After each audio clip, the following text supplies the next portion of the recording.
Ariel Thomas gripped her boarding pass tightly, the paper creasing beneath the pressure of her fingers. After 3 decades of building her company and 15 years as its CEO, the world still found ways to remind her that success for a black woman came with conditions.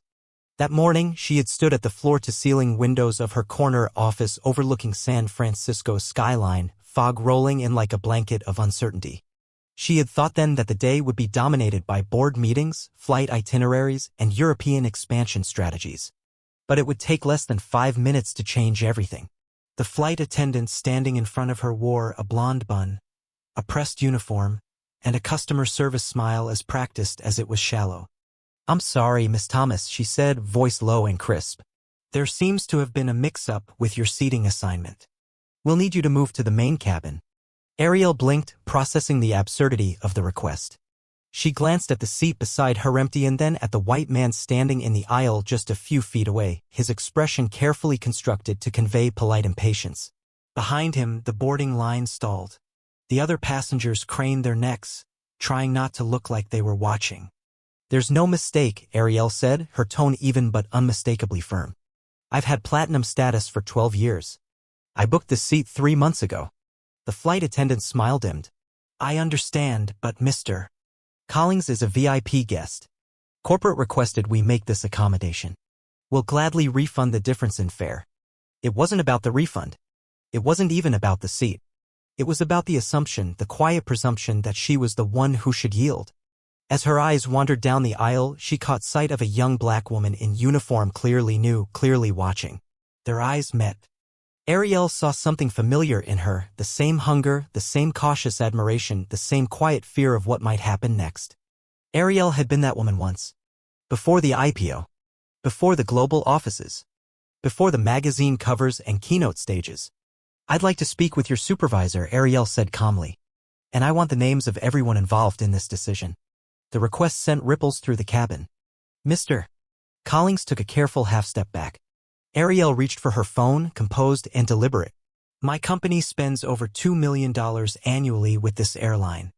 I'd like to know exactly how VIP status is defined." What followed was not a scene. It was a reckoning.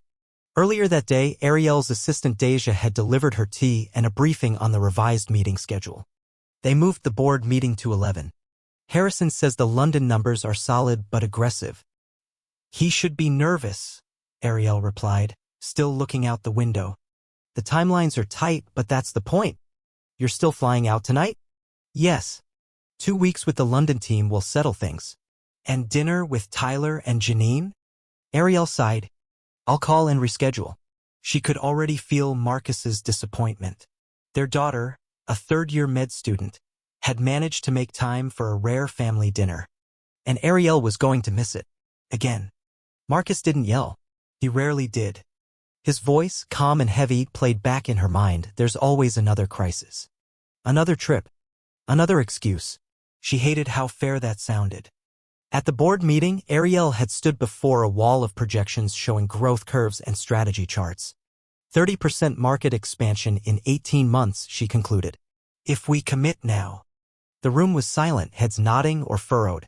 CFO Harrison raised a concern about Brexit complications. Head of Product Mariko mentioned the domestic side, the government contracts and competition from Google. Ariel reassured them. Thomas Green, head of European operations, spoke confidently. Too confidently. He had that smile again. The same one he wore when he offered to extend their last Paris trip. She remembered the flowers he sent. The touch that lingered too long at the holiday party. Later, in the first-class lounge, Ariel was finishing a gin and tonic when a young flight attendant approached, dark-skinned, early 20s, nervous. "I'm Renee," she said. "Your keynote last year changed my life." Ariel smiled, offering her a business card. "Send your resume when you graduate. We're always looking for fighters." It felt good to say that, like planting something that would outgrow her. Boarding began. Ariel was one of the first on. Seat 1A. Her favorite. She stowed her bag, settled in, and accepted a glass of champagne. That's when she saw him again, Collins standing with a flight attendant.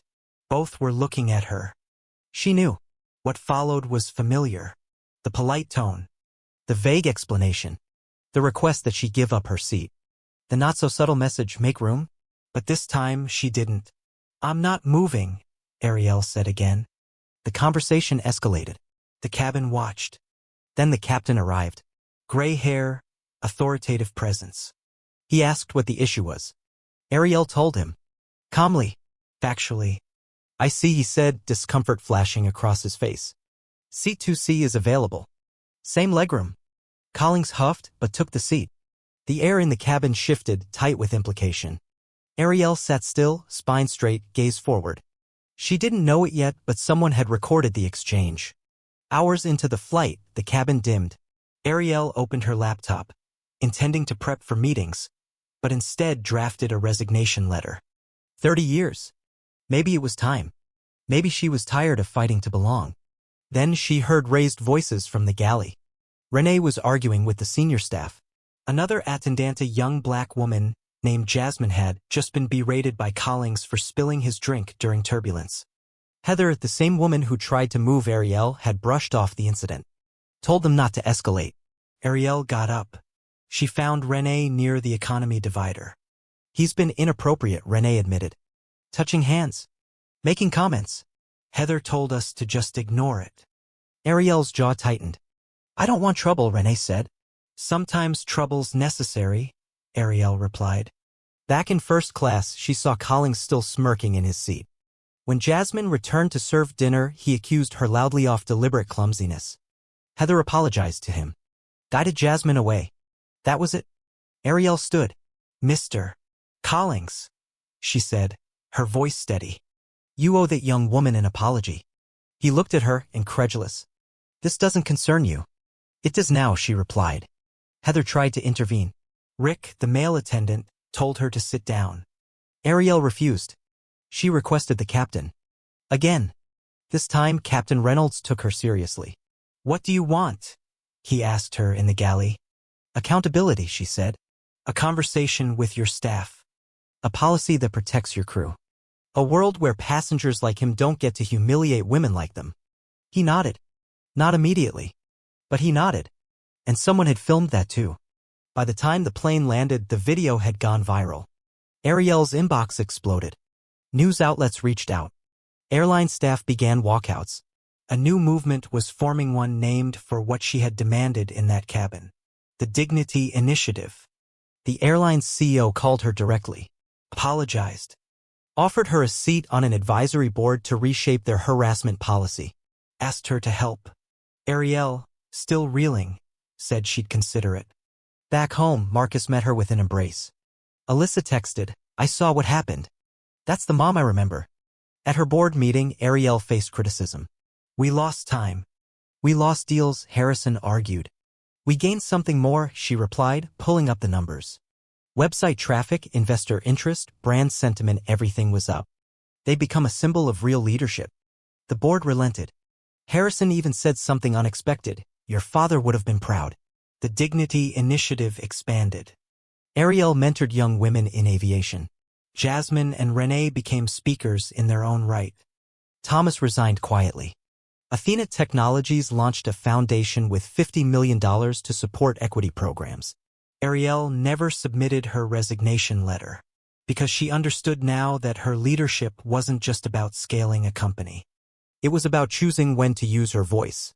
Sometimes the most powerful word is also the simplest. Enough.